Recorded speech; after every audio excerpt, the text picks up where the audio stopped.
అందరికీ నమస్కారం అండి. వైకుంఠ ఏకాదశికి ఇంకా కొన్ని రోజులుంది.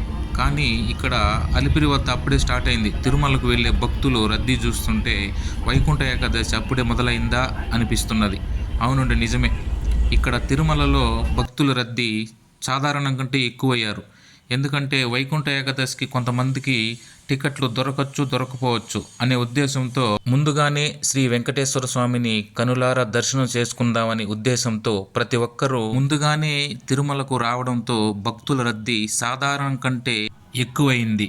కానీ టీటీడీ వాళ్ళు ప్రతి ఒక్కరికి ఎలాంటి అసౌకర్యానికి గురి కాకుండా ప్రతి ఒక్కరూ సౌకర్యంగా ఉండేందుకు టీటీడీ వాళ్ళు అన్ని ఏర్పాట్లు చేయడం జరిగింది. నేను కూడా ఆ ఉద్దేశంతోనే మనకు టికెట్లు ఎలాగో వైకుంఠ ఏకాదశికి దొరకదు కాబట్టి ముందుగానే ఒక్కసారి ఆ శ్రీ వెంకటేశ్వర స్వామిని దర్శనం చేసుకుందామనేసి మొన్న మంగళవారం నాడు వచ్చి దర్శనం చేసుకోవడం జరిగింది. దర్శనం చాలా బాగా జరిగింది. ఓం నమో వెంకటేశాయ.